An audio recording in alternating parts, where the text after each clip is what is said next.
Hello दोस्तों, मैं यदुराज सिंह पाल SRG जनपद फर्रुखाबाद अपने टीईटी के जो भी स्टूडेंट्स हैं, जो भी हमारे टीचर्स हैं जिन्हें टीईटी की परीक्षा देनी है, उन सब के लिए मैं आपको मालूम है कि आपको वीडियो बना करके डाल रहा हूँ। कोशिश ये कर रहा हूँ कि रोजाना आपको एक वीडियो मिले। तो कल वाले वीडियो में इंग्लिश में मैंने आपको ये समझाने का प्रयास किया था कि ग्रामर कहाँ से आरंभ होता है, ग्रामर क्या है, और इसके बाद में हमने लेटर्स पर जानकारी दी थी, टाइप्स ऑफ लेटर्स पर जानकारी दी थी आपको। टाइप्स ऑफ लेटर्स के बाद फिर मैंने आपको जानकारी दी थी वर्ड, और वर्ड के बाद फिर मैंने सिलेबल पर जानकारी दी थी, और इसके बाद मैंने आपको ये बताया था कि सिलेबल के आधार पर वर्ड्स को हम कितने भागों में बांट सकते हैं, जिसमें मैंने आपको ये बताया था कि सिलेबल के आधार पर वर्ड्स को दो भागों में बांट सकते हैं, एक मोनोसिलेबिक वर्ड्स और दूसरा पॉलीसिलेबिक वर्ड्स।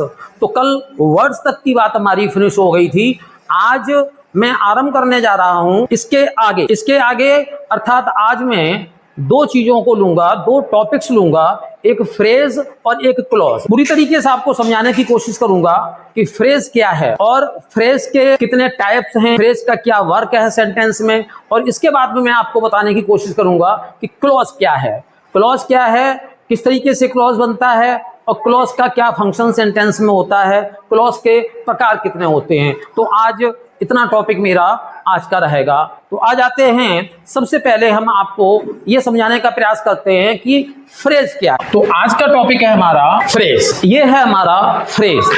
अब सबसे पहले हमें ये देखना है कि आखिर ये फ्रेज है क्या। तो phrase is a group of word. जैसे कि मैंने आपको वर्ड्स के बारे में जब बताया था तो आपको बताया था कि a word is a group of letters, और उसी प्रकार से जब हम फ्रेज की बात करते हैं तो a phrase is a group of words. कैसा ग्रुप ऑफ वर्ड्स है? ऐसा ग्रुप ऑफ वर्ड्स है which has some meaning, which has some sense. लेकिन इसके साथ में एक चीज है कि ये कंप्लीट सेंस नहीं देता है। तो a phrase has sense but not complete sense. तो इस तरीके के किसी भी स्ट्रक्चर को हम फ्रेज कहेंगे।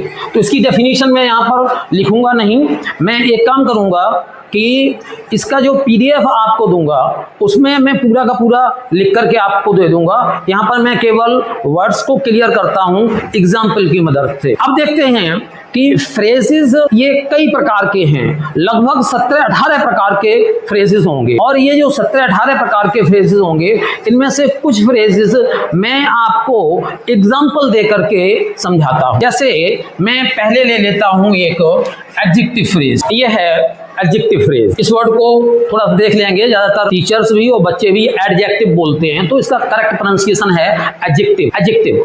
तो एडजेक्टिव फ्रेज क्या होता है? शब्दों का एक ऐसा समूह जो सेंटेंस में ठीक वही काम करे जो कोई एडजेक्टिव करता है। तो मैं यहाँ पर दो सेंटेंस आपको दे करके इसको समझाने की कोशिश करता हूँ। दो सेंटेंस, एक में मैं केवल एडजेक्टिव का प्रयोग करूंगा, दूसरे में मैं उसी मीनिंग को कन्वे करने वाले, वही मीनिंग देने वाले एक एडजेक्टिव फ्रेज का प्रयोग करूंगा।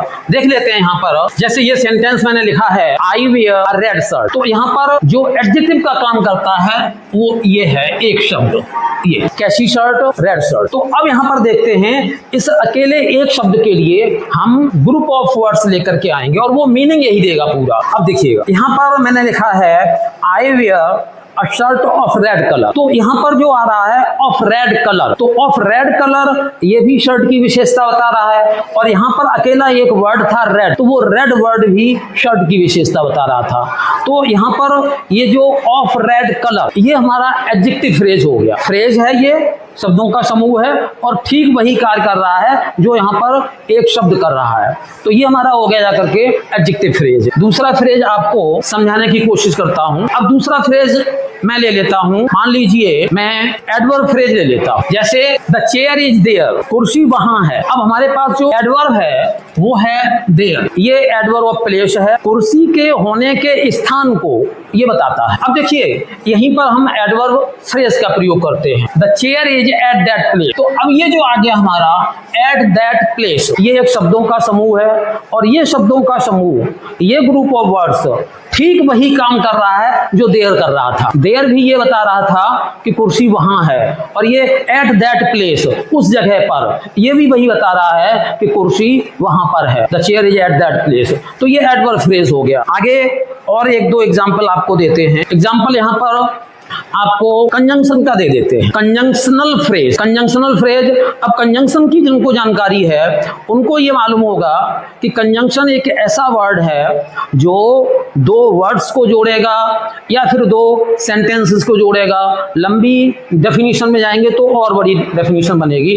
फिलहाल हम ये मान के चलते हैं कि ऐसा कोई वर्ड जो दो सेंटेंसेस को जोड़ता है वो कंजंक्शन है। अगर वो सिंगल वर्ड है तब तो वो कंजंक्शन है, और अगर वो ग्रुप ऑफ वर्ड्स है, शब्दों का समूह है, तो फिर वो कंजंक्शनल फ्रेज है। अब देखिए यहाँ पर, देखिए जरा, in spite of working hard he failed. अब यहाँ पर जो हमारा कंजंक्शनल फ्रेज है वो है इन स्पाइट ऑफ, यहाँ तक ये पूरा। यहाँ पर अगर हम चाहते तो हमारे पास दूसरा वर्ड भी था, अकेला एक वर्ड भी यूज कर सकते थे, और वो एक वर्ड था हमारे पास डेस्पाइट। तो despite working hard he failed, परिश्रम करने के बावजूद वह फेल हो गया, और डेस्पाइट के बजाय हमने यहाँ पर प्रयोग किया है इन स्पाइट ऑफ। तो ये इन स्पाइट ऑफ जो है वो कंजंक्शनल फ्रेज हो गया। इसी तरीके से बहुत सारे टाइप हैं फ्रेज के। यहाँ पर मैं बहुत ज्यादा डीप स्टडी आपको देने के लिए नहीं जा रहा हूँ, बहुत ज्यादा डिटेल में। अगर हम 18 फ्रेज पूरे पढ़ाएंगे तो मैं समझता हूँ कि एक कम से कम 1 घंटे का वीडियो बनना चाहिए अकेले फ्रेज पर।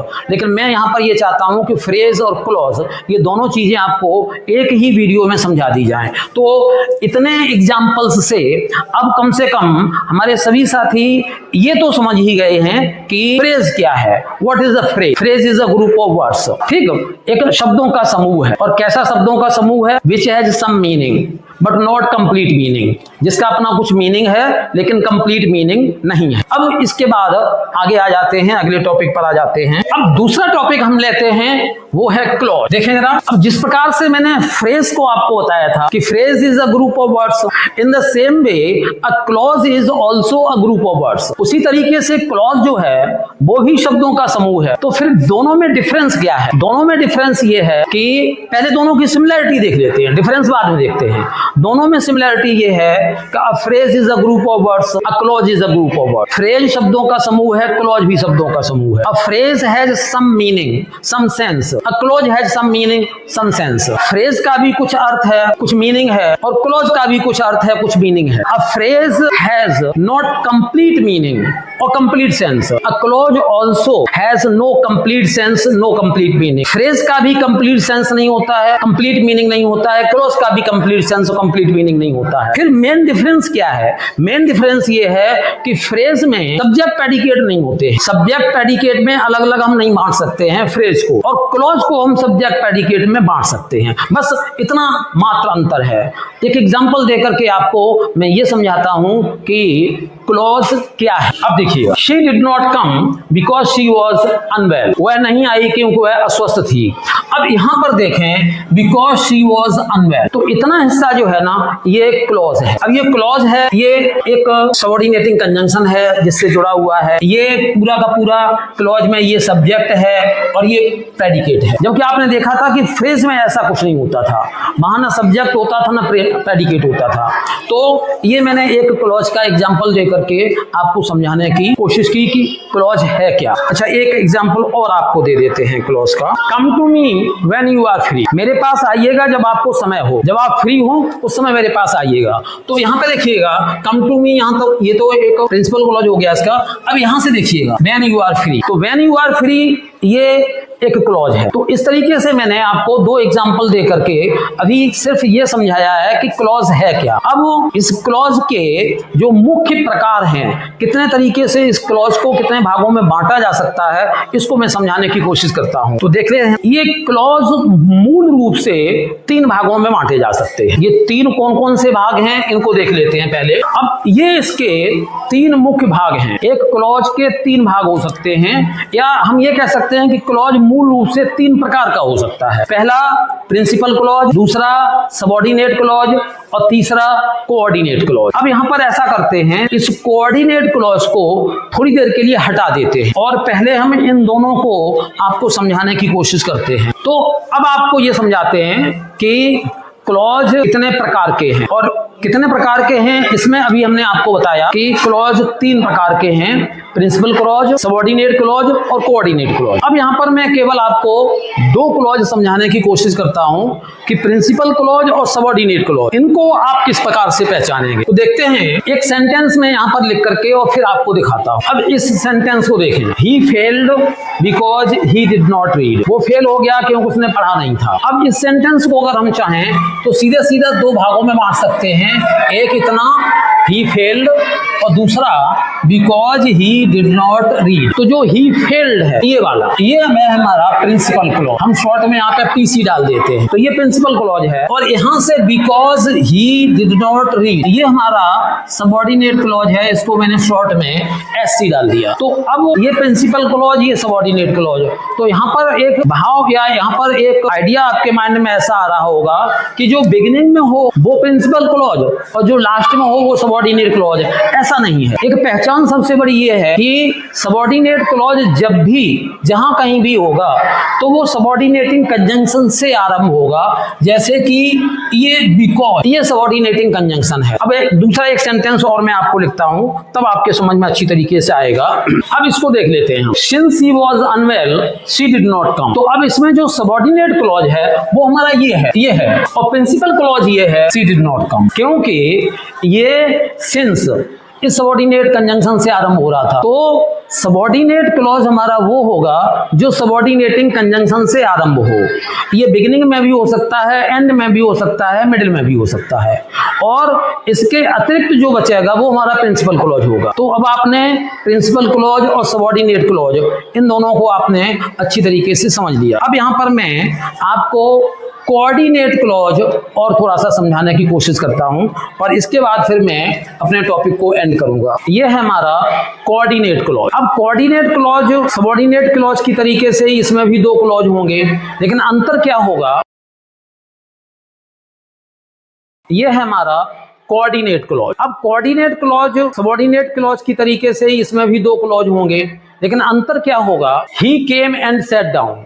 तो इसमें एक क्लॉज ये बना जा करके ही केम और दूसरा बना जा करके यहाँ पर ही छिपा हुआ है ही सेट डाउन। तो अब ये एंड से जुड़े हुए हैं और एंड जो है ना वो कोऑर्डिनेटिंग कंजंक्शन होता है। तो ऐसे क्लॉज जो कोऑर्डिनेटिंग कंजंक्शन से जुड़े होंगे वो सब कोऑर्डिनेट क्लॉज होंगे। जैसे ये वाला था, एक और दे देते हैं, she rain fast but missed the train. वो तेजी से दौड़ी लेकिन उसकी गाड़ी छूट गई। अब यहाँ से देखें, शी रेन फास्ट एक क्लॉज ये हो गया और यहाँ पर शी मिस द ट्रेन होगा, बट तो शी मिस द ट्रेन ये दूसरा क्लॉज। तो ये दोनों के दोनों कोऑर्डिनेट क्लॉज होंगे। यहाँ पर प्रिंसिपल और सबऑर्डिनेट नहीं होगा और कोऑर्डिनेट क्लॉज होंगे वो कोऑर्डिनेटिंग कंजंक्शन के साथ जुड़े होंगे। तो आज मैंने आप लोगों को फ्रेज क्या है, फ्रेज के प्रकार क्या हैं, ये मैंने समझाने की कोशिश की।